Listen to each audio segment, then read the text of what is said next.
एक बात मुझे आपको नोट करवानी है, मुझे आपको बताना है कि आज की बात जो आप 9 बजे से देखते हैं इसका टाइम बदलेगा और 15 जून से ये शो आप देख सकेंगे 8:30 बजे से। इस वक्त पश्चिम बंगाल में ताबड़तोड़ उठापटक हो रही है। ममता बनर्जी अपनी पार्टी टीएमसी को जितना बचाने की कोशिश कर रही है, टीएमसी में बगावत उतनी तेजी से बढ़ती जा रही है। पहले टीएमसी के 58 विधायक नाराज थे, बाकी विधायकों ने अलग कैंप बना लिया।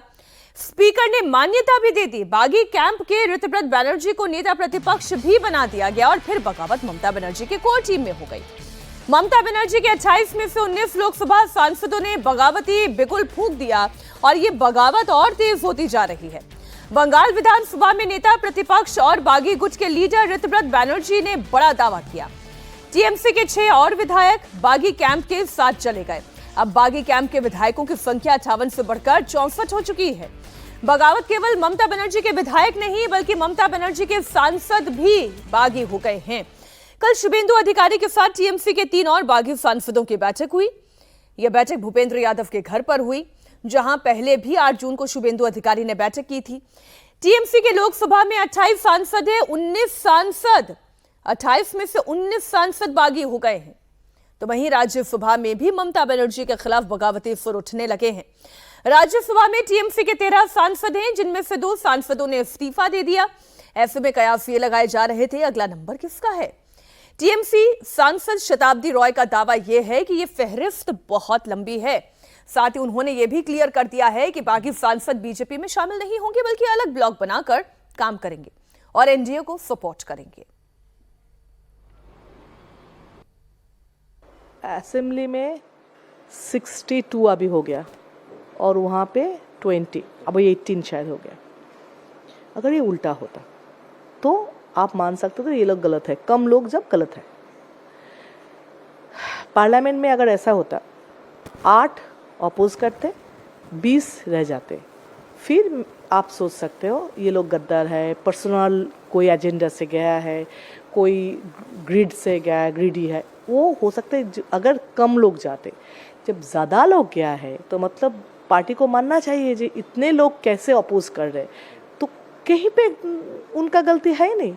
अगर इतने लोग अपोज कर रहे तो कहीं ना कहीं तो उनका गलती है, जो आप मानो या ना मानो तो है ही। अगर जौहर सरकार इस्तीफा दे सकते हैं, अगर सुखेंदु शेखर राय इस्तीफा दे सकते हैं, अगर सुष्मिता देव इस्तीफा दे सकते हैं, तो आप लोग तृणमूल कांग्रेस का सिंबल में जीतकर, ममता दीदी का कैंडिडेट होके जीतकर, तो आप क्यों कंटिन्यू कर रहे हैं? अगर आपको कुछ कहना है तो भाजपा को हाथ में, स्पॉन्सर्ड बाय भाजपा का नेता का घर जा रहा है, कभी भाजपा का चीफ मिनिस्टर आपका मीटिंग में आ रहा है, तो आप लोग इस्तीफा दे दीजिए। आप दोनों बातों को देखेंगे तो दोनों बातें ठीक लगेंगी। जो शताब्दी रॉय कह रही थी वो बात भी ठीक है। उन्होंने कहा कि भाई इतने ज्यादा अगर विधायक आपसे दूर जा रहे हैं, सांसद आपसे दूर जा रहे हैं, इसका मतलब पार्टी में प्रॉब्लम है और आपको उस प्रॉब्लम को सॉल्व करना था, लेकिन सही समय पर आपने सॉल्व नहीं किया और इसलिए आज ये सांसद विधायक बागी हो गए हैं। लेकिन जो टीएमसी के नेता कह रहे थे उस बात में भी दम है कि अब तक तो सत्ता थी आपके हाथ में, तब तक आप सत्ता के साथ चिपके रहे। अब जब सत्ता चली गई हाथ से, तब सारी कमियां आपको दिखाई देने लग गई हैं। लेकिन शालिनी घोष ने तो हैरान कर दिया। बागी सांसदों में जिस नाम की सबसे ज्यादा चर्चा हो रही है उनमें से एक नाम है शालिनी घोष का। बताया जा रहा है कि बागी कैंप में जाने वाली हैं शालिनी घोष भी। तृणमूल कांग्रेस की फायर ब्रांड नेता हैं, वो जादवपुर लोकसभा सीट से सांसद है। उनकी तुलना ममता बनर्जी से की जाती रही। बड़े से बड़े नेता को खरी खरी सुनाने में जरा भी नहीं हिचकिचाती थी।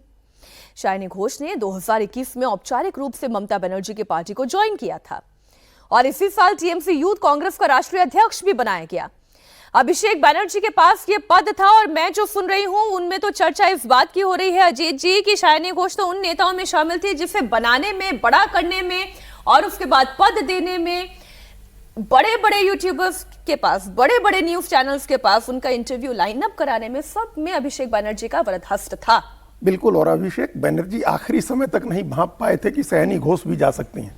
तभी आप देखिए चुनाव हारने के बाद जो बैठक हुई, जब राष्ट्रीय कार्यकारिणी की बैठक ममता बनर्जी ने की और रिजिग किया, उन्होंने अपनी टीम बदली, जिसमें फिर से अभिषेक बनर्जी को जनरल सेक्रेटरी बनाया और उनकी मदद के लिए डोला सेन और कल्याण उनको डेरेक ओब्रायन को संयुक्त सचिव बना करके, और ये कहा गया कि मदद करेंगे अभिषेक बनर्जी की। उस दिन भी उन्होंने राष्ट्रीय अध्यक्ष सयानी घोष को बनाया। उस दिन तक ममता बनर्जी और अभिषेक बनर्जी को ये उम्मीद नहीं थी कि सयानी घोष चली जाएंगी। और ये देखिए उनको वो एक तरह से उन्होंने उनको उत्तराधिकारी बनाया गया अभिषेक बनर्जी का यूथ टीएमसी का। और जाधवपुर सीट जहां से वो जीतती हैं वो ममता बनर्जी की ट्रेडिशनल सीट रही है। ममता बनर्जी ने उस सीट पर सीपीएम के दिग्गज सोमनाथ चटर्जी को चुनाव हराया था। तो ये हर लिहाज से लग रहा था कि वो एक टीएमसी की नेक्स्ट जनरेशन की लीडर है और वो इस हद तक गई विरोध करने में, भारतीय जनता पार्टी का विरोध करने में, टीएमसी को डिफेंड करने में, कि किसी ने कल्पना ही नहीं की थी कि इस तरह की स्थिति